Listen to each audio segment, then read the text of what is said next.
આણંદ જિલ્લાના ખંભાત શહેરમાં આવેલ મેદપુર જકાતનાકા પાસે કૃષ્ણનગર સોસાયટીમાં રહીશોમાં ઉગ્ર વિરોધ જોવા મળ્યો છે।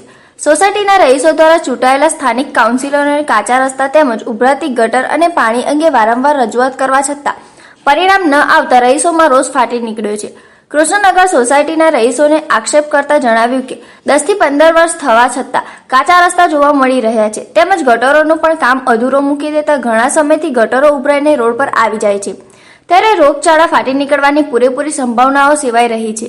રહીશો દ્વારા નગરપાલિકા તેમજ ચૂંટાયેલા કાઉન્સિલરશ્રીને રજૂઆત કરવા છતાં આજ દિન સુધી કોઈ પણ પ્રકારની કામગીરી થવા પામી નથી તેમજ રહીશોને પોકળ વચનો આપવાના આક્ષેપો રહીશોએ કર્યા છે। આવનાર સમયમાં ઉભરાતી ગટરો તેમજ કાચા રસ્તા અને પાણીનું કામ કરવામાં નહીં આવે તો આંદોલનની ચીમકી રહીશો દ્વારા ઉચ્ચારવામાં આવી છે। ત્યારે જોવાનું છે કે કુંભકર્ણની નિંદ્રામાં સૂતેલ ચૂંટાયેલા કાઉન્સિલરો અને નગરપાલિકા જાગીને રહીશોની માંગણી પૂર્ણ કરશે કે પછી રહીશો આંદોલનના માર્ગે જશે તે આવનાર સમય બતાવશે।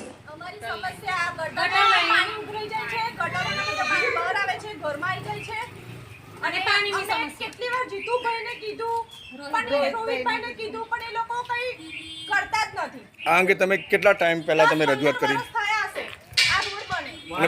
કમ્પ્લેન કર્યા છતાંય એ લોકો અમારી સોસાયટી પાસે ધ્યાન આપતા નથી અને આ જે ગંદકી ફેલાય છે એની અંદર આ જે રોગચાળો ફાટી નીકળશે એના માટે કોણ જવાબદાર રહેશે?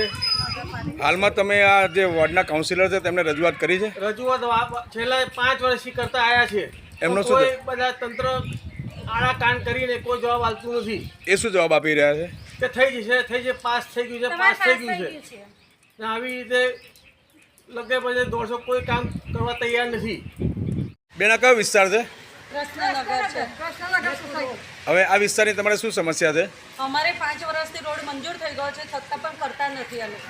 આ વોર્ડના કાઉન્સિલર કોણ છે? જીતુભાઈ છે। હવે તમે તંત્રને અથવા તો જીતુભાઈને આ વિશે રજૂઆત કરેલી છે? કેટલી વખત કરી છે છતાં પણ એ લોકો કંઈ કરતા જ નથી। બીજી કઈ સમસ્યા છે આ સોસાયટીમાં? આગળ પાણી ભરાઈ જાય છે, નથી કચરાની ગાડી આવતી, સાફ સફાઈ માટે કોઈને મોકલતા, પાણીનો ફોર્સ કચરાની